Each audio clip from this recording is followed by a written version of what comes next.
ओम. वा. एकदा जोरात माझ्या मागे नारा लावा. भारत माता की. अरे किती लोक बसलेत रे. आणि ते कुत्रा ओरडतो तसं नाही. जय. कुत्रा रडणारा नको. बंदुकीच्या आवाजासारखा जय असा आवाज आला पाहिजे. ठीक आहे. भारत माता की. एकदम शार्प कट पाहिजे. जय. ठा जशी गोळी चालते ना तसं. भारत माता की. चला ठीक आहे. आदरणीय Praveen Pote Patil sir, Shreyas Jawande sir, Khodke sir आणि अन्य सगळे इथे प्राचार्य, प्राध्यापक वृंद, शिक्षक शिक्षिका जे बसलेत ते. आणि मी गेले 25-30 वर्ष उत्तर भारतामध्ये जास्ती काम केल्यामुळे हिंदीत बोलण्याची जास्त सवय आणि आपल्या विदर्भात हिंदी कळतं म्हणून हिंदीत बोलणार आहे. तो भारत माता के प्यारे सपूतों, बहनों और भाइयों, यह संबोधन मैंने केवल इसलिए नहीं दिया कि विवेकानंद ने शिकागो में दिया था. यह संबोधन मैंने इसलिए दिया कि इसी संबंध से मैं आपसे बात करने वाला. मी तुमच्याशी बोलणारा एक मोठा भाऊ म्हणून आणि ते भावाचं नातं, बंधुत्वाचं नातं मी असं जोडलं. फक्त म्हणायचं म्हणून नाही म्हणलं, बहनों और भाइयों म्हणायचं म्हणून नाही म्हणलं. त्याच्या मागचं नातं सांगितलं. भारत माता के प्यारे सपूतों, बहनों और भाइयों. बहनों पहले, भाइयों बाद में. लाड़की बहन म्हणून नहीं. वास्तविकता में आने वाले समय में जैसे इतिहास में अनादिकाल से हुआ है, हमारी बहनें और माताएं ही नेतृत्व करेंगी, वही आगे ले जाएंगी. क्योंकि जहां नारी नेतृत्व करती है वहीं पर देवता रहते हैं. यत्र नार्यस्तु पूज्यन्ते रमन्ते तत्र देवता. इसमें जो पूज्यन्ते शब्द है वो पूज्यन्ते का अर्थ पूजा करना है, लेकिन पूजा करने का अर्थ पुष्प, हल्दी, कुमकुम चढ़ाना नहीं होता. उसके लिए नाम है अर्चना. पुष्प चढ़ाने को कहते हैं अर्चना. गीत गाकर के स्तुति करने को कहते हैं उपासना. पूजा इसे नहीं कहते. पूजा किसे कहते हैं? संस्कृत में हर अक्षर का अर्थ है. संस्कृत मैथमेटिकल लैंग्वेज है, गणितीय भाषा है. हर अक्षर के अर्थ को जोड़ करके अर्थ उत्पन्न होता है. क्योंकि हमारे स्वर यंत्र में कहां से उस अक्षर का उच्चारण हुआ है, उससे उसके साथ जो प्राण जुड़ा है, अल्प प्राण या महाप्राण, उसमें से अर्थ संवादित होता है, उसमें से अर्थ प्रेषित होता है. The communication is not through reference but through pronunciation. उच्चारण से. इसलिए ख का अर्थ है विस्तार. इसलिए ख का एक अर्थ है आकाश. आकाश से ज्यादा विस्तार किसी का नहीं. अनंत है आकाश. इसलिए ख यानी आकाश. ग यानी गति. इसलिए सारे गति से जुड़े हुए शब्द ग से है. ग से ही गमनम, जाना. अंग्रेजी का कि गो ग से ही आता है. ग से ही गति. तो ख अधिक ग क्या हुआ? खग. खग यानी क्या? नहीं, यही गड़बड़ है. खग का अर्थ है जो आकाश में गति करता है. तो नीरज चोपड़ा ने जो जेवेलिन फेंका वो भी खग है. जो एयर इंडिया का हवाई जहाज चलता है वो भी खग है. राफेल भी खग है. और आप कक्षा में बोर होने के बाद जो कागज का बना के उड़ाते हैं वो भी खग है. पक्षी भी खग है क्योंकि आकाश में गति करता है. लेकिन वो खग आकाश में गति करता है इसलिए खग है. लेकिन पक्षी इसलिए नहीं है क्योंकि आकाश में गति करता है। पक्षी शब्द का अर्थ है जिसके पंख होते हैं। पक्ष शब्द का अर्थ है जिसके पंख होते हैं। इसलिए हर पक्षी खग नहीं होता और हर खग पक्षी नहीं होता, क्योंकि वो नीरज चोपड़ा के जैवलिन को पक्ष नहीं है तो वो पक्षी नहीं है। लेकिन राफेल को पंख है, इसलिए राफेल पक्षी भी है और खग भी है। ये संस्कृत का आनंद है। संस्कृत में डिक्शनरी नहीं लगती। वैसे ही पूजा शब्द को समझो। पूजा में पू का अर्थ है फिर से, पुनः, पुनरेव, पुनरुत्थान, पुनर्निर्माण। जहां भी पू आता है वहां फिर से, परत एकदा, मी परत येईन, फिर से पू। और जा का अर्थ है जन्म। ज से ही जन्म, देखो जन्म शब्द भी जा से ही बना, जा यानी जन्म। पुनरेव जायते इति पूजा। पूजा शब्द का अर्थ है मैं यदि राम की पूजा करता हूं तो राम जैसा मैं बन जाऊं, राम का मेरे अंदर जन्म हो जाए, इसको कहते पूजा। हनुमान जी का मैं भक्त हूं, देखो तिलक लगाया ना, हनुमान जी का तिलक लगाया बचपन से, तो हनुमान जी का भक्त हूं तो हनुमान जी जैसा बन जाऊं। 42 साल की उम्र तक रोज 108 सूर्य नमस्कार किए, अभी भी एक भी दिन सूर्य नमस्कार नहीं चूकता। 2014 में एक ऑपरेशन हुआ था तो 3 दिन सूर्य नमस्कार नहीं करने दिए डॉक्टर ने, चौथे दिन नर्स को बिना बताए कर दिए। डॉक्टर ने कहा टाट के उखड़ जाएंगे, मैंने कहा उखड़ जाए तो उखड़ जाए, हनुमान जी नहीं उखड़ने चाहिए।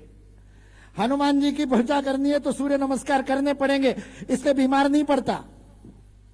365 दिन में एक दिन बीमार नहीं पड़ता।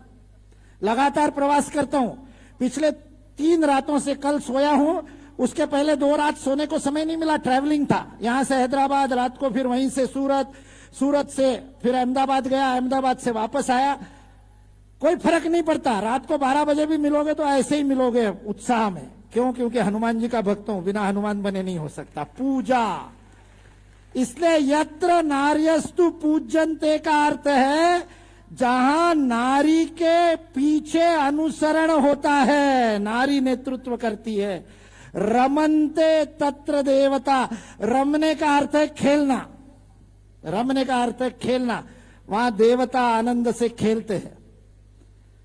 सर आपने कहा कि 85% अटेंडेंस हम रखते हैं और फिर भी पोटे नहीं आते।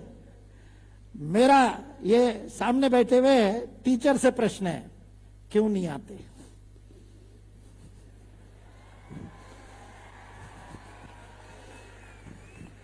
मेरा बच्चों से प्रश्न ही नहीं है।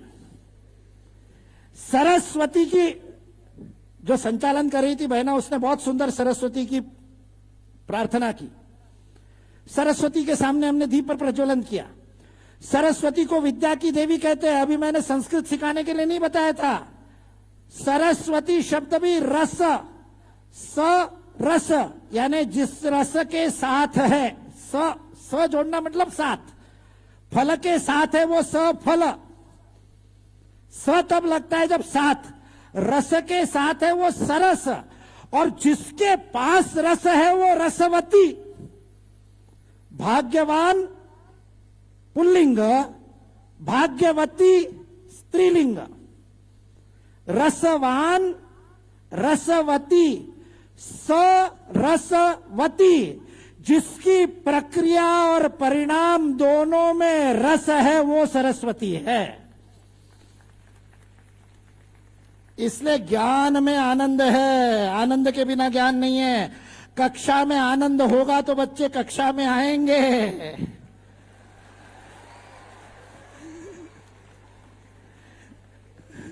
फिर अटेंडेंस के लिए बायोमेट्रिक नहीं लगाना पड़ेगा टीचर को भी।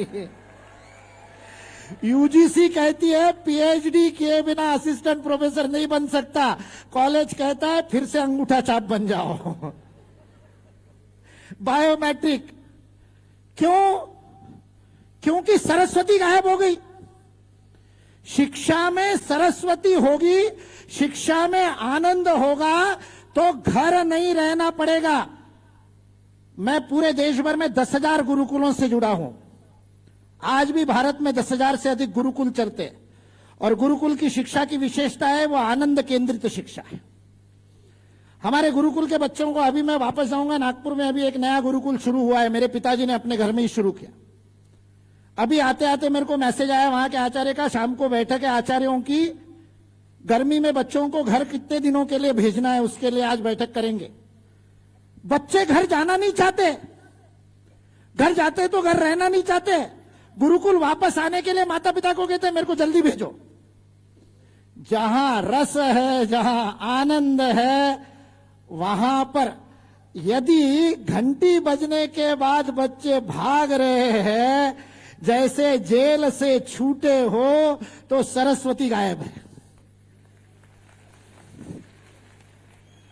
और मैं आपको गारंटी से बताता हूं, हर विद्यालय में, हर महाविद्यालय में ऐसे शिक्षक होते हैं जिनको छोड़ के जाने की बच्चों को इच्छा नहीं होती, जिन शिक्षकों के जाने से बच्चे रोते हैं, घर जाने से पहले शिक्षक को घेर करके खड़े रहते हैं। हमारे फर्ग्यूसन कॉलेज में पुणे में आचार्य सर है, मैथमेटिक्स के रामानुज है, प्रोफेसर आचार्य। आचार्य सर के केबिन, छोटी सी केबिन है, 8 बाय 10 की केबिन, 15-16 से कम बच्चे रहते ही नहीं वहां पर।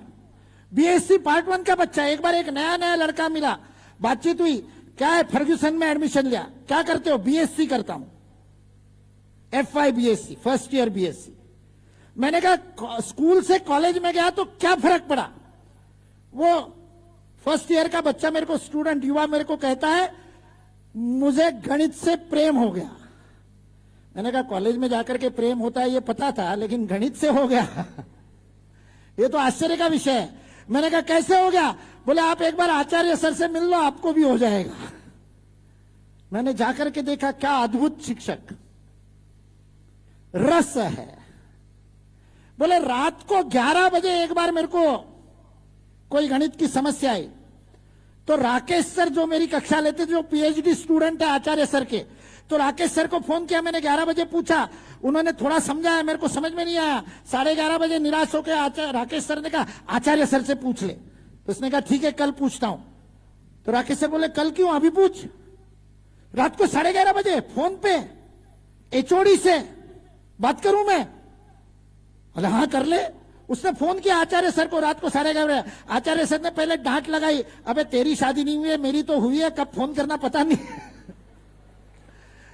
और अगले 45 मिनट गणित समझाया। आचार्य सर को जब मैं मिला, मैंने पूछा ये किस्सा सुना करके ऐसा क्यों किया। बोले यदि उसकी गणित की समस्या नहीं सुलझाता तो रात को वो भी नहीं सो पाता, मैं भी नहीं सो पाता, मुझे मेरी नींद प्यारी है इसलिए गणित समझा दिया। ये शिक्षक होता है। फिर 85% अटेंडेंस की चिंता नहीं रहती जब सरस्वती साकार हो जाती है, जब रस आता है। विद्यालय में बच्चे भागते हैं, महाविद्यालय में बच्चे कैंपस में पहुंचते, कक्षा में नहीं पहुंचते। रस कैंपस में होता है, बाहर होता है, अंदर नहीं होता। कैंटीन में रस है तो कैंटीन में बैठेंगे, बगीचे में रस है तो बगीचे में बैठेंगे। रस जहां है वहां बैठेगा। सरस्वती की उपासना रस की उपासना है। तो मैंने प्रारंभ किया था, भारत माता के प्यारे सपूतों, रस दे दिया, आप थोड़ा कड़वा भी रस तो कड़वा भी होता है ना। जैसे मधुर रस है वैसे कटु भी रस है, आम्ल भी रस है, तिक्त भी रस है, षड रस है। और जब तक भोजन में षड रस 6 के 6 नहीं होंगे स्वाद नहीं आता। केवल मीठा मीठा खाने से भी जीभ खराब हो जाती है। तो अभी बहुत हंस लिए, अब थोड़ा सा गंभीरता से मेरे प्रश्नों का उत्तर दो। मैंने संबंध बनाया, आपको बहन कहा, आपको भाई कहा, किस आधार पर कहा? क्योंकि मैं इस भारत माता को अपनी मां मानता हूं, कहता नहीं हूं, मानता हूं। यदि आप भारत माता को मां मानते हैं तो आप मेरे भाई हुए, क्योंकि दोनों की मां एक हुई, सहोदर हुए। लेकिन क्या आप मानते हैं? मैंने भारत माता का जयकारा लगाया तो जयकारा तो जोर से लगाया आपने, इसलिए कहते तो है। मेरा प्रश्न है, मानते हैं क्या? 2014 में लाल किले के ऊपर देश का प्रधान सेवक, वो खुद को यही कहते, इसलिए मैं भी उनको यही कहता हूं, देश का प्रधान सेवक लाल किले में से आह्वान करता है स्वच्छ भारत मिशन का। मैं इस दिन एक वर्ग के लिए भोपाल में था। भोपाल के विद्या भारती के प्रिंसिपल के रूम में टीवी के ऊपर मैं वो भाषण देख रहा था, और जब नरेंद्र मोदी जी ने लाल किले पे से अपने पहले भाषण में ये कहा कि हम भारत को हमको स्वच्छ करना चाहिए, मैं अभी भी बोल रहा हूं और मेरे को अंदर से वही भाव फिर से जागृत हो रहे हैं। मेरे को समझ में नहीं आ रहा था मैं रोऊं या आनंदित हूं, क्योंकि 1990 से जब से मैं प्रचारक बना, जब से मैंने मेरा जीवन भारत माता को समर्पित किया, तेरा तुझको अर्पण क्या लागे मेरा, अपने जीवन के 24 घंटे प्रत्येक क्षण भारत माता को मैंने समर्पित किया। उस दिन से जब भी किसी विद्यालय महाविद्यालय में जाता हूं, एक संकल्प बच्चों से करवाता था। क्या संकल्प? और मैंने कहा ना, कटुता, उस मामले में बड़ा क्रूर हूं मैं कहता था चलो करके ही देखते, जरा आंखें बंद करो, सब लोग आंखें बंद करो, जिनको नहीं करनी आती उनको सिखा देता हूं, ऊपर की पलकों को नीचे की पलकों पर रखो, आंखें बंद हो जाती है, सीख गए ना। लेकिन कुछ डरपोक ऐसे होते हैं जो अंदर देखने से डरते हैं, अभी भी आंखें खुली है उनकी। दूसरे को देखना सरल है, खुद को देखना कठिन है। आंखें बंद करके खुद को देखना होता है, अंदर झांक करके देखो और अपनी आंखों के सामने अपनी मां का चित्र लाओ, अपनी जननी, हमको जन्म देने वाली मां, 9 महीने जिसने गर्भ में पालन किया, उस मां को आंखों के सामने लाओ, फोटो नहीं, साक्षात मां आंखों के सामने लाओ, काम करने वाली, रोटी बनाने वाली, आपको परोसने वाली, आपको डांटने वाली, आपको मारने वाली, आपको उलाहना देने वाली, आपको सुलाने वाली, साक्षात अपने मां को देखो आंखों के सामने, बंद आंखों के सामने। और अब कल्पना करो कि मां के बालों में गुटके का पाउच लटका हुआ है, माथे के ऊपर गोबर लगा हुआ है, गाल के ऊपर तंबाकू की गुटके की पीक है। ऐसा मां का विभत्स चेहरा अपने आंखों के सामने ला करके देखो। नहीं ला सकते ना, तब आंखें खोल करके देखो कि अपने भारत माता को ऐसा गंदा हमने कैसे बना दिया। मां कहते हैं तो थूकते कैसे हैं, मां कहते हैं तो पॉलिथीन कैसे फेंकते हैं। इसलिए मैं 90 से संकल्प कराता हूं, भारत मां मेरी मां है, उसको साफ रखना मेरा कर्तव्य है, किसी और का नहीं।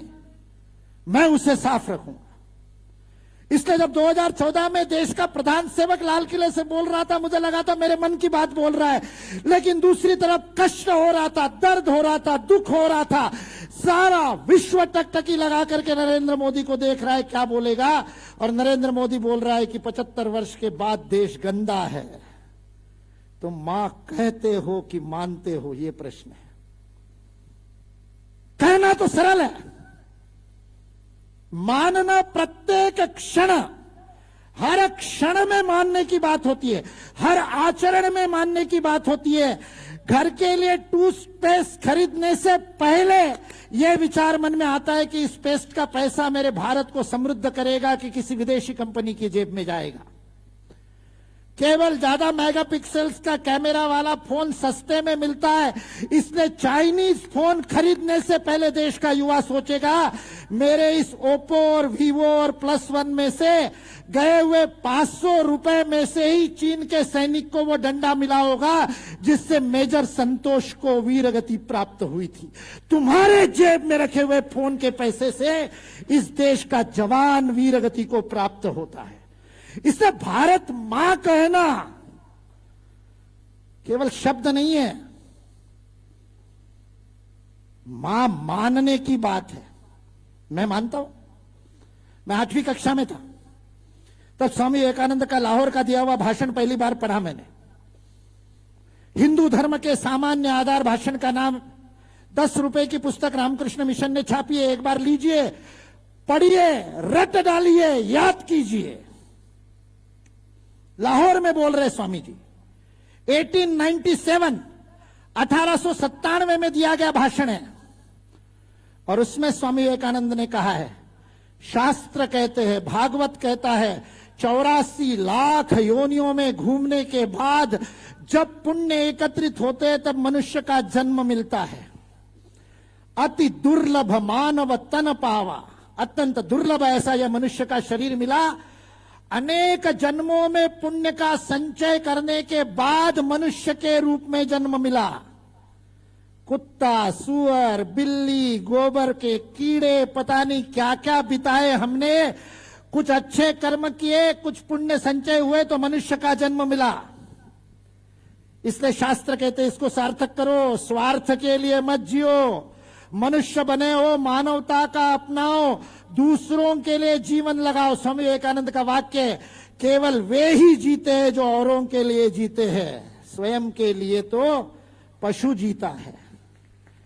एक ये मां के पेट से जन्म लिए हुए 4 कुत्ते के पिल्ले एक ही कुतिया के पेट में रहे। 4 कुत्ते के पिल्ले, उनके सामने रोटी का टुकड़ा डालो या हड्डी डालो, क्या करेंगे? वही करेंगे जो शादी के गिद्ध भोजन में जाकर के तंदूर के ऊपर आप करते हो। पहले मैं उस हड्डी को ही नहीं, एक दूसरे को नोच खाएंगे। जैसे शादी के वो गिद्ध भोजन, बफे कहते हो ना आप, मैंने उसको नाम दिया गिद्ध भोजन। मनुष्य जहां गिद्ध की तरह भोजन पर टूट पड़ता है, पैर में जूते पहन करके नीचे अन्न जा रहा है। अन्न है पर ब्रह्म कहने वाले, अन्न को देवता मानने वाले लोग अन्न पर खड़े होकर के भोजन करते हैं।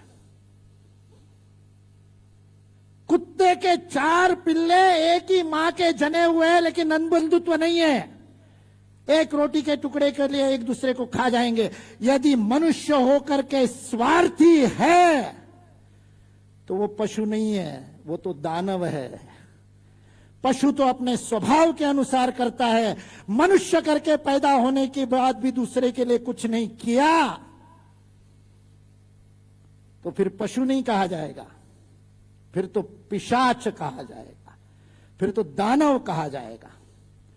स्वामी विवेकानंद ने कहा 84 लाख योनियों में घूम करके और मनुष्य का जन्म मिला है, पुण्य प्राप्त हो करके, शास्त्र कहता है। और जो विवेकानंद का स्टाइल था, छाती ठोक के कहते हैं मैं विवेकानंद कहता हूं। यदि ये पुण्याई 2 गुना हो, डबल हो, यदि आपके अच्छे कर्म डबल हो जाए, 2 गुना हो जाए, तो भारत में जन्म मिलता है। 1 गुना पुण्याई से मनुष्य का जन्म, 2 गुना पुण्याई से भारत में जन्म। 12 साल की आयु में पढ़ा, ऐसे हृदय में चला गया। मैंने कहा इतने पुण्य से भारत में जन्म मिला है, पाप थोड़ी किया है जो विदेश में जाऊंगा। तय कर लिया कि इस जन्म में विदेश में नहीं जाना। भारत मां में पुण्याई से जन्म मिला है। तो मित्रों ने कहा विवेकानंद तो गए थे। मैंने कहा उन्होंने किए होंगे पिछले जन्मों में पाप, इसलिए जाना पड़ा। मेरे तो 55 साल हो गए, अभी तक तो नहीं किया है, आगे का पता नहीं। किए होंगे पाप तो जाना पड़ेगा। विवेकानंद इंटरनेशनल फाउंडेशन का सेक्रेटरी बना, दोवाल जी डायरेक्टर थे, मैं सेक्रेटरी था 2008 में। जिन मित्रों को मेरा संकल्प पता था चिढ़ाने लगे, बेटा अब आया ऊंट पहाड़ के नीचे। इंटरनेशनल फाउंडेशन का सेक्रेटरी अब तो जाना ही पड़ेगा। रोज प्रसंग आता था, कभी इटली से न्योता, कभी ताइवान से न्योता, कभी कहीं से निमंत्रण, ये कॉन्फ्रेंस। और दोवाल जी कहते थे मुकुल तुमको ही जाना है, मुकुल जी यू कैन ओनली रिप्रेजेंट वीआईएफ। वो आदमी इतना बड़ा देशभक्त, भगत सिंह चंद्रशेखर आजाद को तो हमने देखा नहीं, लेकिन मैंने अपने आंखों से उनसे बड़े देशभक्त को देखा है जो 24 घंटे देश का ही सोचता है। वो दोवाल जी के साथ मैंने 10-10 घंटे काम किया, जो भी अपने एनएसए अजित दोवाल जी। उनको क्या कहूं, बहाने बनाऊं कि मैं देश के लिए मैंने संकल्प लिया है और भारत छोड़ के नहीं जाया, उनके सामने ये बखारूंगा, ये मेरी औकात, बहाने बनाता था। उस समय कन्याकुमारी में बैठक है, उस समय ये है, और पाप नहीं किया। ये सिद्ध हो गया कि 3 साल बहाने बनाता रहा और एक दिन भी विदेश में नहीं गया। दोवाल जी को कहा पासपोर्ट ही नहीं बना, एक बार कहीं निकल गया मुंह से। उन्होंने कहा पासपोर्ट आधे घंटे में बना दूंगा। मैंने कहा इसके बाद ये भी बहाना नहीं चलेगा। भारत माता को मां मानने का क्या अर्थ है? मैं ये नहीं कह रहा हूं कि आप मत जाओ, आप जाओ, आपने पाप किए होंगे तो जाना ही पड़ेगा, बच नहीं सकते। लेकिन विदेश में जाने को गर्व से मत कहो। गर्व तो भारत में पैदा होने का होना चाहिए। पुण्याई किए तब भारत में पैदा हुए। स्वामी विवेकानंद कहते हैं विश्व की प्रत्येक जीवात्मा को अंततो गत्वा अपनी मुक्ति के लिए इस भारत भूमि में ही जन्म लेना पड़ेगा, उसके बिना मुक्ति संभव नहीं। इसने मैंने प्रश्न पूछा, भारत माता कहते हो कि मानते हो? और मानते हो तो क्या करोगे? इस देश को विश्व का नंबर 1 बनाने के लिए आपका योगदान क्या होगा? What will be your contribution? आप सौभाग्यशाली है। मैं जब शिक्षण मंडल का काम करता था, अभी मेरा दायित्व बदल गया। अभी परिचय में शिक्षण मंडल का संगठन मंत्री का वो मैं 2023 तक था। पिछले 2 वर्षों से मेरे पास दूसरा दायित्व है। बौद्धिक विभाग का ही दायित्व है, प्रचार विभाग का एक अलग दायित्व है। जो काम मैंने व्यायाम में किया था वही काम अब मेरे को संघ में करने का दायित्व है। ऐसा दायित्व है कि बता नहीं सकता, लेकिन है दायित्व, महत्वपूर्ण दायित्व है। इसलिए भाषणबाजी भी कम कर दी। प्रवीण जी का स्नेह को मना नहीं कर सका, इसलिए यहां आ गया। आजकल जाता नहीं भाषण देने, भाषण देना कम कर दिया, क्योंकि काम बहिर्जी नाइक का मिला है, तो बहिर्जी की नाइक के काम में भाषणबाजी नहीं कर सकते। लेकिन जब शिक्षण क्षेत्र का काम करता था तब मैं कहता था, व्यास महर्षि ने कहा 84 लाख योनियों में पुण्य इकट्ठा किया तो मनुष्य पैदा हुए 1 गुना पुण्याई से, 2 गुना पुण्याई से भारत में पैदा हुए। ये विवेकानंद कहते हैं। मैं मुकुल कानिटकर कहता हूं 3 गुना पुण्याई होती है तब शिक्षा क्षेत्र में आने का संयोग होता है। आपकी 3 गुना पुण्याई है, इसलिए रियल एस्टेट के साथ ये काम शुरू हुआ, क्योंकि वो पुण्याई थी। शिक्षा में काम करने का अवसर उसी को मिलता है, और शिक्षक बनने का अवसर भी उसी को मिलता है जिसकी 3 गुना पुण्याई होती है। इसलिए मैं आपके सामने प्रश्न छोड़ के जाना चाहता हूं। मैं आपको प्रश्न पूछा मैंने, क्या भारत को मां मानते हो या कहते हो? और मानते हो तो क्या करते हो उसके लिए? क्योंकि मां के लिए तो करना पड़ेगा ना। मानना तो कर्म में दिखेगा। मैंने अपने जीवन में तय किया, 1990 में मैंने लॉ पूरा किया। LLB पूरा करने के बाद भाषण तो बहुत अच्छा देता ही था।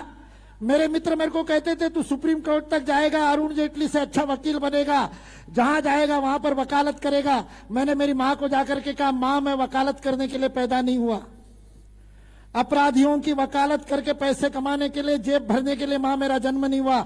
मां ने कहा तो तू क्या करेगा? मैंने कहा मैं वकालत करूंगा तो भारत मां की वकालत करूंगा। मैं अपना जीवन भारत मां को समर्पित करना चाहता हूं। और तालियां बजाओ मेरी मां के लिए। मैं तो और किसी काम के लिए लायक था नहीं, इसलिए ये काम कर रहा हूं। मां ने एक बार भी मना नहीं किया। इसलिए मैं कहता हूं जिजा माता भारत का इतिहास नहीं, जिजा माता भारत का वर्तमान है। हाड़ा रानी भारत का इतिहास नहीं, हाड़ा रानी भारत का वर्तमान है। आज भी हमारी माता अपने बच्चों को शिक्षा देती है। मेरी मां ने तिलक करके विदा किया, एक बार भी ये रोई नहीं मां। आज भी जब मिलता हूं तो काम के बारे में पूछती है, मेरे बारे में नहीं पूछती। मां कहती है तेरा तुझको अर्पण, भारत माता ने दिया, भारत माता को वापस दे दो, क्या करना है। 1990 से जो देश के लिए काम करना 24 घंटे प्रारंभ किया, उस आधार पर आपसे प्रश्न पूछ रहा हूं, क्या करोगे? जेब भरने के लिए तो कोई भी भर सकता है, पैसा तो कोई भी कमा लेता है, पेट तो कोई भी भर लेता है। आपके व्यवसाय से, आपके व्यापार से, आपके व्यवहार से, आपके कर्म से, आपके उपार्जन के दायित्व से, आपके प्लेसमेंट से देश का क्या भला होगा? प्रश्न ये है। मैं ऐसे इंजीनियरिंग कॉलेजेस में जाता हूं तो प्रश्न पूछता हूं। IBM, इंफोसिस, एक्सेंचर, TCS, सबके लिए नौकर तो बहुत पैदा कर लिए, इंजीनियर कितने बनाए? नया इंजन किसने खोजा? नया पेटेंट किसने बनाया? हैकाथॉन उसके लिए। नई खोज किसने की? आज सोलर एनर्जी की बात हो रही है, हर छत पे सोलर के पैनल्स लग रहे। 90% पैनल चाइना से आ रहे। हम आत्मनिर्भर कब होंगे? और केवल इतना ही नहीं, उस सोलर पैनल की आयु 20 साल की, 15 साल की, 15 साल बाद जो कबाड़ बन जाएगा, तब उस ई वेस्ट से धरती मां का कितना नुकसान होगा। मेरी भारत माता में ये कचरा कहां जाएगा? उसके अंदर के सिलिकॉन का क्या होगा? उसके अंदर के एल्यूमिनियम का क्या होगा? लेड का क्या होगा? एज एन इंजीनियर मैं आपको चैलेंज देता हूं, सोलर पैनल का डिजाइन चेंज करो। ऐसा डिजाइन करो कि जब वो वेस्ट बन जाए तब सारी चीजें अलग अलग होकर के रिसाइकल हो सके। अभी के डिजाइन में सब मिक्स्ड है। चैलेंज, उससे बड़ा चुनौती रिन्यूएबल एनर्जी। इस धरती के क्लाइमेट चेंज की मां कहते हो ना भारत माता को, उस भारत माता पर होने वाले अत्याचार तब बंद होंगे जब बिजली बनाने के पर्याय हम ढूंढ करके देंगे। और केवल बनाने के नहीं, बिजली के परिवहन के भी पर्याय देने पड़ेंगे। नेक्स्ट जनरेशन इनोवेशन करना पड़ेगा। केवल ट्रांसफॉर्मेशन से काम नहीं चलेगा। सबके जेब में मोबाइल है, लेकिन इस मोबाइल का जो साइंस है उसका प्रारंभ तो 150 साल पहले, 100 साल, 125 साल पहले हुआ। जिस वायरलेस कम्युनिकेशन का काम एडिसन ने किया, थॉमस अल्वा एडिसन ने, जिसमें वो टेलीग्राफ तैयार कड़कट्ट मोर्स कोड वाला शुरू किया, बिना वायर के कम्युनिकेशन। और जगदीश चंद्र बसु ने ब्रेक थ्रू किया जब उन्होंने रेडियो वेव्स की खोज की, और उस रेडियो वेव्स की खोज से वायरलेस शुरू हुआ। ये मोबाइल केवल उसी का तो आगे का ट्रांसफॉर्मेशन है, उसके आगे कोई खोज नहीं हुई। साइंस वही है, टेक्नोलॉजी बदल गई। रेडियो फ्रीक्वेंसी मॉड्यूलेशन की टेक्नोलॉजी बदली है आपने, उसके ट्रांसमिशन के तरीके बदले, साइंस नहीं बदला। साइंस तो जगदीश चंद्र बसु वाला ही चल रहा है। मैं इंजीनियरिंग के, इलेक्ट्रॉनिक्स वाले, टेलीकम्युनिकेशन के इंजीनियरिंग वालों को चुनौती दे रहा हूं, इलेक्ट्रिकल वालों को चुनौती दे रहा हूं। टेस्ला ने आज से 150 साल पहले वायरलेस ट्रांसमिशन ऑफ इलेक्ट्रिसिटी करके दिखाया था। 150 साल हो गए, आज इलेक्ट्रिसिटी का हम वायरलेस ट्रांसमिशन नहीं कर पा रहे। हैकाथॉन करो इसके ऊपर, ढूंढ निकालो। आप कल्पना करो, बिना वायर के इलेक्ट्रिसिटी ट्रांसमिट होने लगेगी। आपकी इलेक्ट्रिक व्हीकल को बैटरी नहीं लगेगी, सड़क के किनारे पोल होंगे, उससे वायरलेस इलेक्ट्रिसिटी ट्रांसफर होगी और बीच में कार इलेक्ट्रिसिटी लेकर के चली जाएगी। इंडक्शन वाला तो हो ही गया, साथ में रख करके तो बिना वायर के चार्जिंग शुरू ही हो गया, पर वो आरएफ में रेडियो फ्रीक्वेंसी पे होता है, इतने दूर रेडियो फ्रीक्वेंसी पे नहीं होगा। उसके लिए इलेक्ट्रिक फ्रीक्वेंसी पे काम करना पड़ेगा। जगदीश चंद्र बसु ने शुरू किया था। मैं चुनौती दे रहा हूं, इसलिए उद्यमिता का संस्कार आवश्यक है। स्वतंत्र यदि देश होना है तो हमारी शिक्षा में से बच्चे स्वतंत्र निकलने चाहिए। अगले वर्ष के रिपोर्ट में यह हम बता सके कि हमारे इतने बच्चों ने खुद का व्यवसाय शुरू किया। मुंबई, पुणे, बेंगलोर में जाने वाले बच्चों की संख्या के साथ अमरावती के गांवों में जाकर के किसानों के साथ काम करने वाले उद्योजक खड़े करने का काम महाविद्यालयों को करना पड़ेगा, तब भारत आत्मनिर्भर होगा। विदेशों में घूमो, जाकर के आओ, देश में भी जाओ, आईआईटी में, लेकिन जरा थोड़ा सा जंगल में भी जाओ। वहां बैठ करके सुनील देशपांडे वो तो चले गए, वो जो काम कर रहे उसको जाकर के देखो। वनवासियों के बीच में गढ़चिरौली में, हेमलकसा में लोग कह रहे 7 दिन जाकर के रहो उनके साथ, अनुभव लो समाज के साथ जीने का।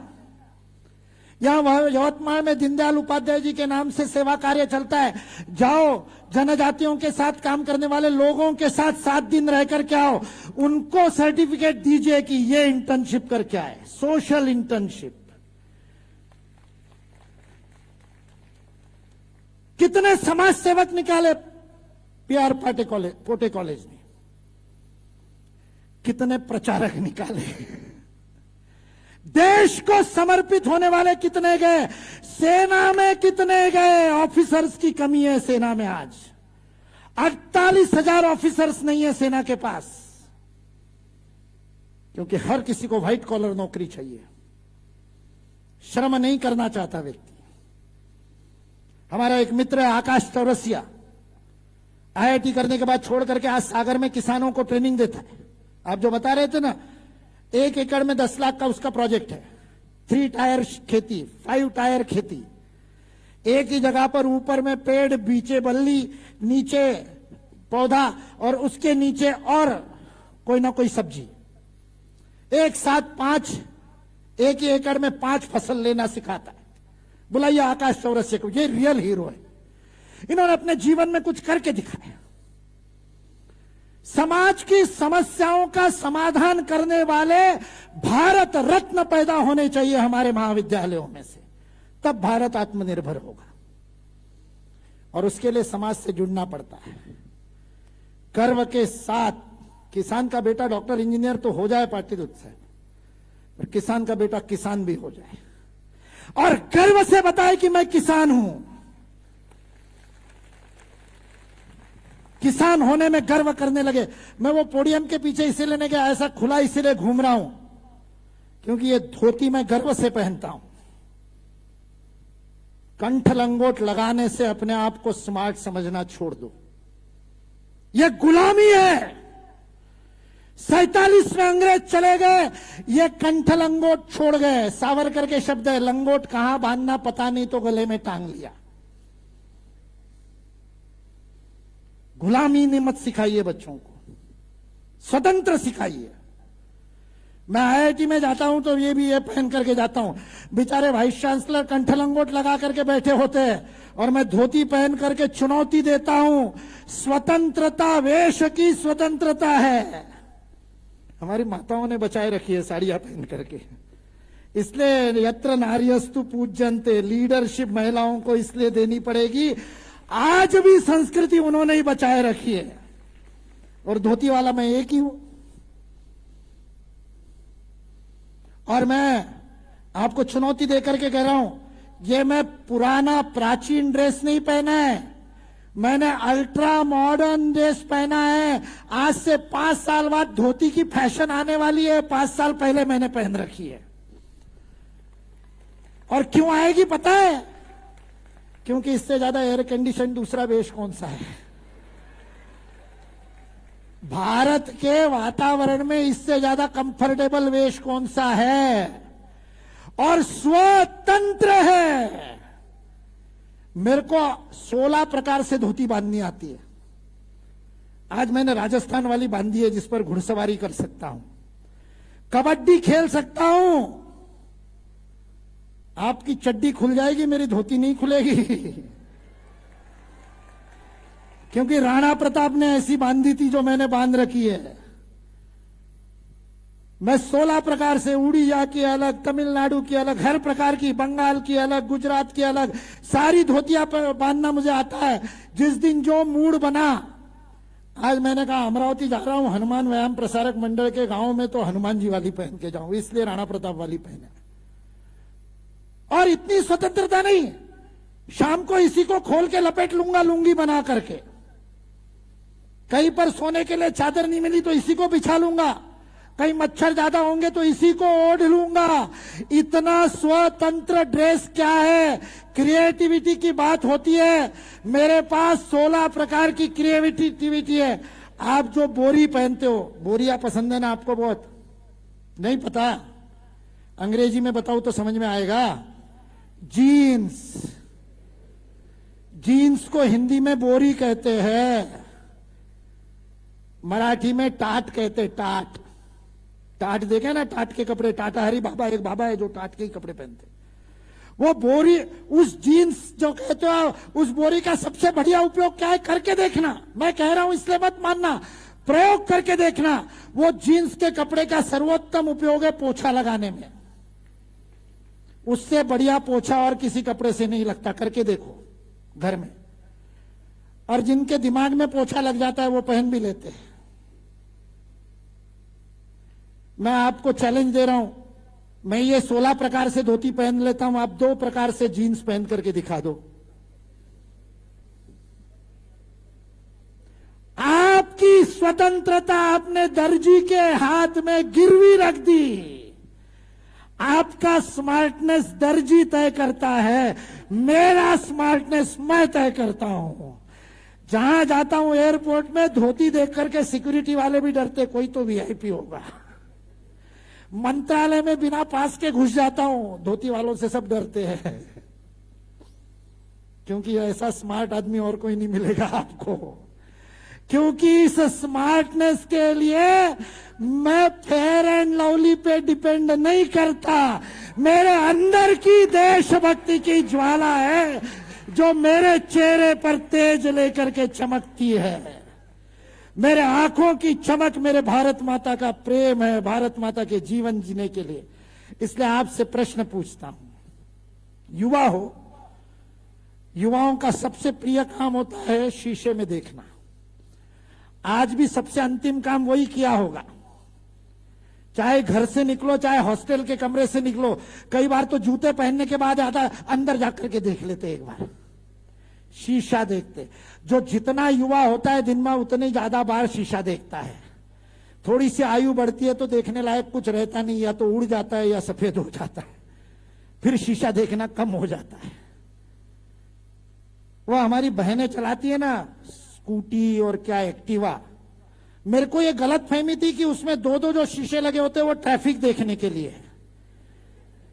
ये गलत फहमी मेरी तब दूर हुई जब मैं देखा कि ये आतंकवादी कौन आया सब बांध बूंद करके, आंखों के अलावा कुछ नहीं दिख रहा, ये कौन आ गया अल कायदा वाला। अब पता चला मेरी प्यारी बहना है वो सारा। और आप हंसो मत, आप लोग भी कितनी चुन्नियां खरीदते हो चेहरा ढकने के लिए, मुझे पता है। अब बजाओ ताली खुद पे। वो सड़क के किनारे गर्मी में जो चुन्नी लेकर के बैठते हैं ना, सबसे ज्यादा लड़के खरीदते हैं चुन्नियां। मैं दिल्ली में वो पैदल पार पुल के ऊपर चढ़ रहा था, कोई एक भाई ऐसे ही चुन्नी लपेट करके आया था। मैंने ऐसे ही उसको पूछा, ऐसा क्या काम किया जो मुंह छिपा रहा है, क्यों छुपाना पड़ता है? बोले पर्यावरण खराब है। अरे मेरा तो नहीं हुआ, मैं तो खुलेआम घूमता हूं छाती खोल करके, और मेरे चेहरे की चमक आपके किसी से भी अधिक है, क्योंकि ये आध्यात्मिक शक्ति है, ये मातृभक्ति की शक्ति है, भारत माता के प्रेम की शक्ति। तो किसी को मिलने गए, वो आतंकवाद के कपड़े खोले, फिर उस शीशे में देखते हैं ना, तब मेरे को समझ में आया एक्टिवा वालों ने 2-2 क्यों दिए। बाल ठीक करने के लिए, लिपस्टिक ठीक करने के लिए, और बाल तो आपको भी बहुत करने पड़ते हैं, यूं यूं।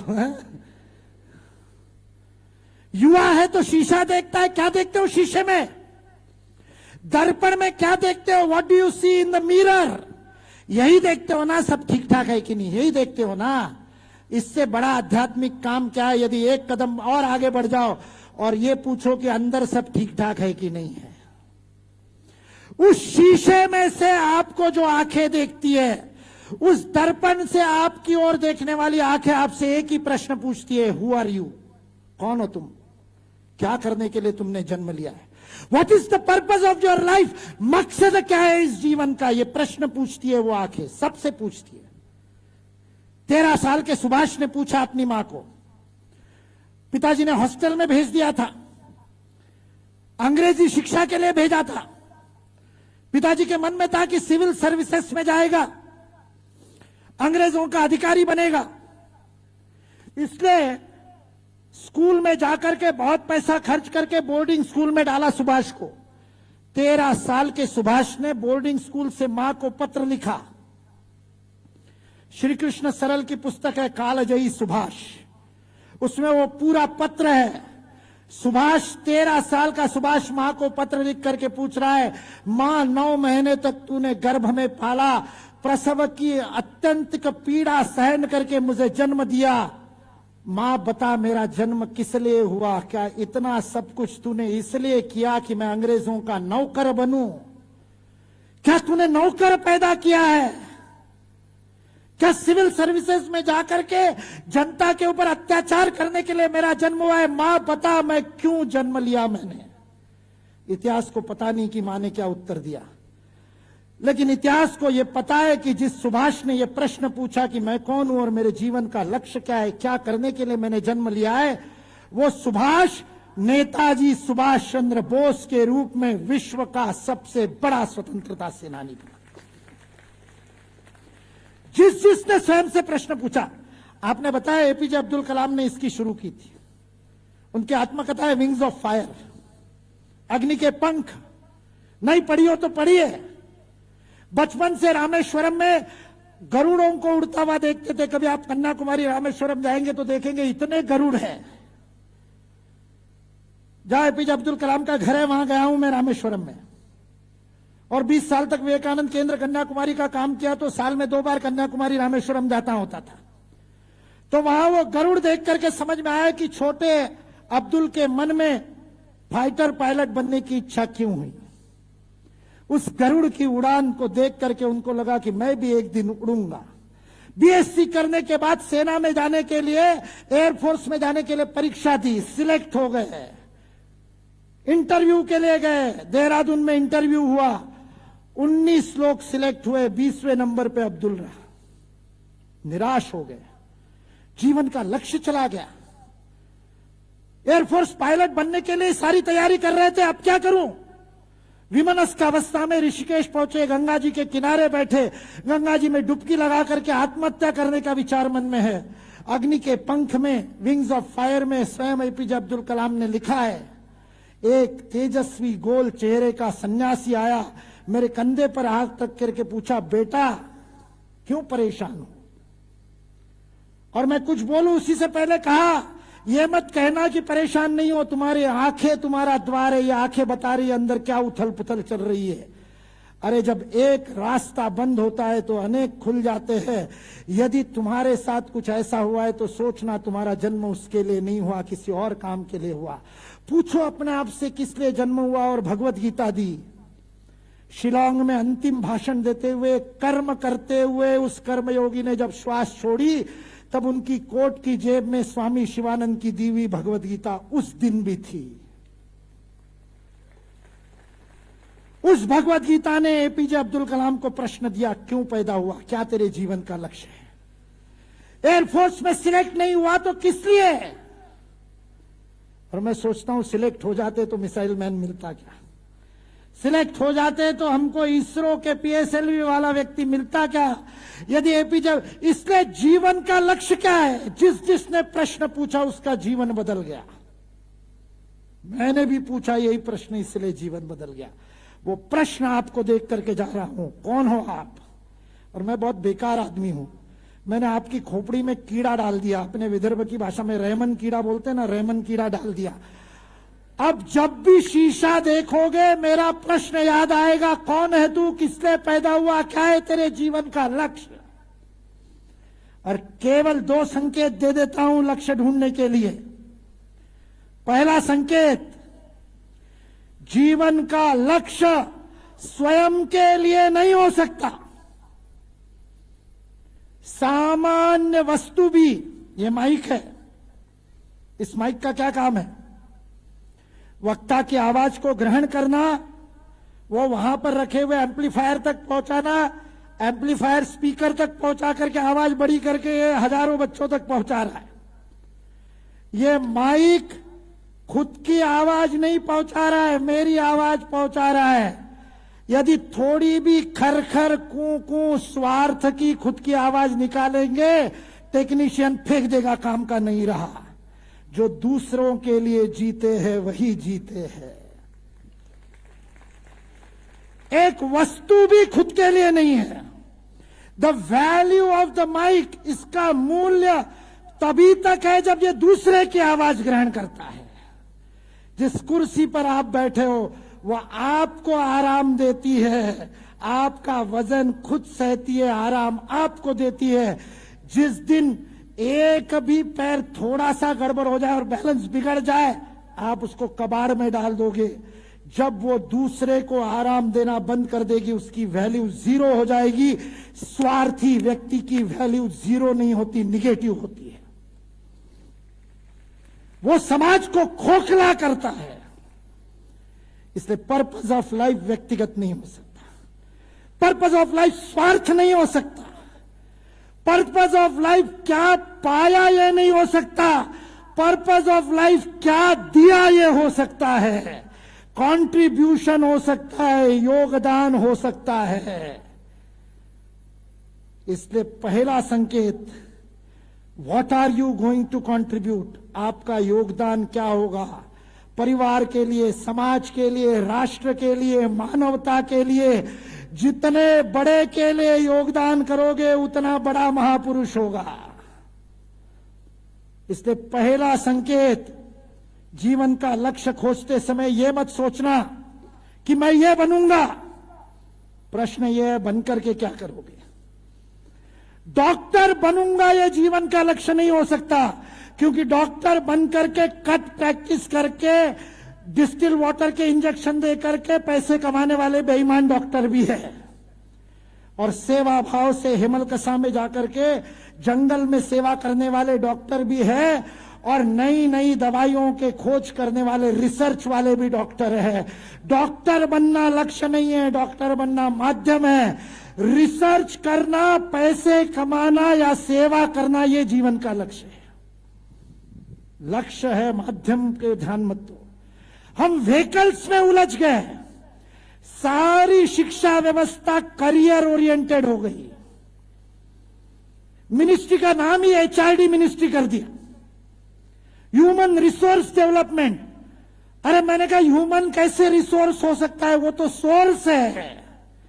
ये कैमरा, ये माइक रिसोर्स है, मेरा कंठ सोर्स है, और उस कंठ के भी पीछे का हृदय सोर्स है। मनुष्य रिसोर्स नहीं हो सकता, मनुष्य सोर्स हो सकता है। इस बाजार ने सिर्फ IPL में नहीं, शिक्षा जगत में भी मनुष्य की नीलामी शुरू कर दी। रोमन एम्पायर में और गुलामों को खड़ा करके दासों की नीलामी होती थी, अब कोहली और रोहित की होती है। जहां मनुष्य को बेचा जाता है वो संस्कृति नहीं हो सकती। और शिक्षा खुद को बेचने के लिए मेरी बोली लगे, कौन कितने का पैकेज देगा, पैकेज आपका भविष्य तय करेगा। लात मारो उस पैकेज को, क्योंकि जो आपको 1 करोड़ का पैकेज देता है, आपकी मेहनत के भरोसे 40 करोड़ कमाता है।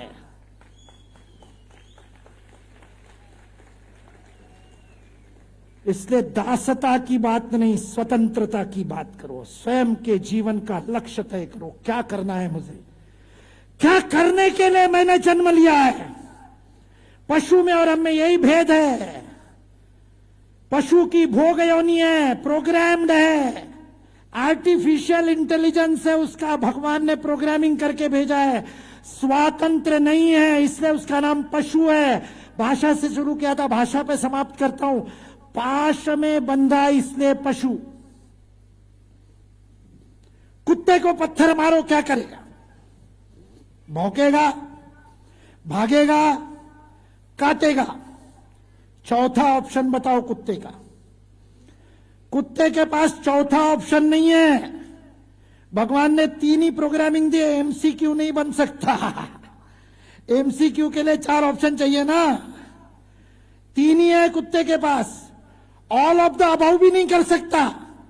काटेगा तो भाग नहीं सकता, भागेगा तो काट नहीं सकता। 2 ही कर, नन ऑफ द अबव भी नहीं कर सकता, करना ही पड़ेगा, बंदा है।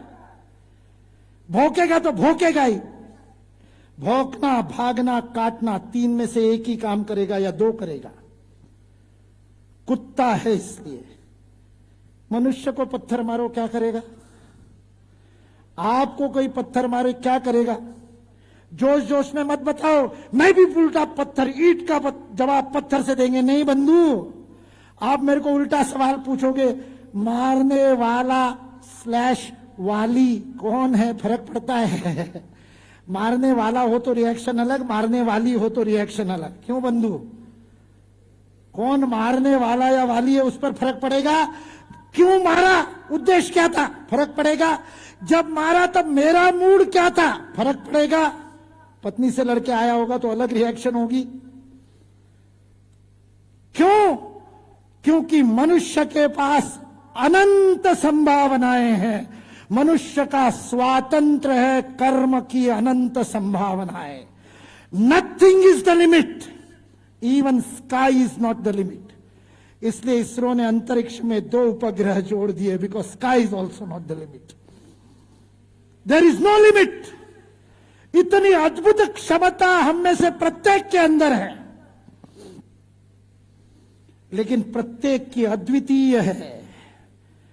कोई 2 व्यक्ति एक दूसरे के समान नहीं है। ईश्वर की सृष्टि में पेड़ के 2 पत्ते भी एक जैसे नहीं है। इमली के पेड़ पे लाखों पत्ते होते, 2 आइडेंटिकल नहीं होते। या तो रंग अलग होगा, क्या हुआ, चश्मा गिर गया, ठीक है, या तो रंग अलग होगा, रंग की छटा अलग होगी, या आकार अलग होगा, या उसकी रेशाएं अलग होगी।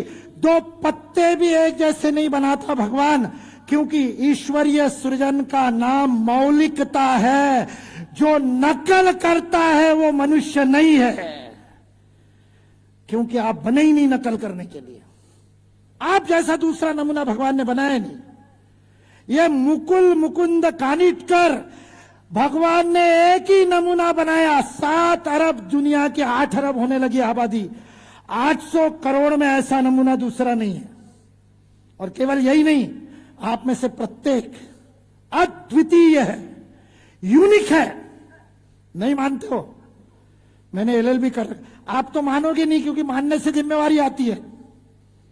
फिर नहीं कह सकते, नहीं मेरे से तो नहीं होगा, मैं कैसे करूंगा। अभी वो दोनों संचालन कर रहे थे ना, किसी को भी उठा के खड़ा, नहीं नहीं नहीं मेरे से कैसे होगा, पैर कांपेंगे। क्यों? क्योंकि बहुत सरल है बोलना, मैं तो सामान्य हूं। दुनिया में कोई भी सामान्य नहीं है। ईश्वर ने किसी को बनाया ही नहीं सामान्य। मैं कहता हूं कोई आम आदमी है ही नहीं, इसलिए बेचारे के पार्टी की दुर्दशा है। प्रत्येक खास है और आप प्रत्येक अद्वितीय हो। नहीं मानते? अगर अद्वितीय नहीं होते तो आधार कार्ड कैसे बनता? ऐसे फिंगरप्रिंट किसी के पास नहीं, ऐसे आंखों की पुतली किसी के पास नहीं। आपका बायोमेट्रिक यूनिक है, क्योंकि आपका शरीर यूनिक है। आपका मन अद्वितीय है, आपकी बुद्धि अद्वितीय है, क्योंकि आपका काम अद्वितीय है, आपका रोल अद्वितीय है, आपका फंक्शन अद्वितीय है। इस विश्व के नाटक में ईश्वर ने आपको जो काम देकर के भेजा है वो केवल आप ही कर सकते हो, और उसको जब खोज लेते हैं तब जीवन सार्थक होता है। जिसने खोज लिया उसकी फोटो हमारे घरों में लगी हुई है। जिसने अपने आप से पूछा मैं कौन हूं, किसने पैदा हुआ, उसका जीवन बदल गया। मीराबाई ने पूछा, शादी की बारात देख करके मां को पूछा, मां मेरी शादी किससे होगी? मां ने गुस्से में कह दिया, कृष्ण से। मेरे तो गिरधर नागर दूसरों न कोई। मेरा जीवन किसने पूछा? मीरा बदल गई। कपड़े बूनते बूनते कबीर ने अपने आप से पूछा, कौन हूं, किसने पैदा हुआ? और चदरिया झीनी रे झीनी हो गई। मामा की दुकान में और पसेरी गिनते गिनते 11, 12, 13, 13, 13 करते रहे, और नानक के जीवन में निस्वार्थता आ गई और गुरु नानक देव बन गए।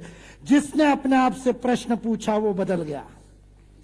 मैंने आपको महापुरुष बनने का मंत्र दे दिया। यहां जितने बैठे सब महापुरुष बैठे हैं मेरे सामने। मैं आपके अंदर उस अद्वितीय चमत्कृत करने वाली ईश्वरीय तेज और ओज को देख पाता हूं, क्योंकि मैंने अपने आप से प्रश्न पूछा, कौन है तू, किसने पैदा हुआ? और मेरे अंदर से उत्तर आया, ये जीवन, छोटा सा जीवन। 50-60 वर्ष तो मिलते हैं काम करने के लिए, बाद में भी रोते रहते, बचपन में भी रो रहे थे। मां चड्डी साफ कर रही थी, अपने हाथ से अपनी चड्डी भी साफ नहीं कर सकते। बूढ़े होने के बाद भी वही होगा। पहले भी डायपर लगता है, बुढ़ापे में भी डायपर लगता है, बीच के 50-60 साल कर्तृत्व का विषय है। उस कर्तृत्व के दिनों में मैंने अपने आप को कहा, क्या कर लेगा, कितने कमा लेगा, 100 करोड़, 500 करोड़, 1000 करोड़, 10 घर बना लेगा, 40 गाड़ियां कर लेगा, क्या इसके लिए पैदा हुआ है? और अंदर से आवाज आई, ना ना, ये मेरे जीवन का लक्ष्य नहीं। तब पता चला मेरा जीवन भारत माता के लिए है, और भारत माता के लिए जीवन लगा दिया। आज आपके सामने बोल रहा हूं, सारे सामने बैठे मेरे से ज्यादा डिग्री वाले, मैं तो केवल LLB हूं, बैचलर, और PhD करवाने वालों को ज्ञान दे रहा हूं पिछले 12 वर्षों से। और गर्व से मेरे को बुलाते हैं, सम्मान से बुलाते हैं IIT में। IIT का प्रोफेसर बना दिया IIT ने बिना PhD के, केवल एक कारण से, त्यागे न एके न अमृतत्व मानसु।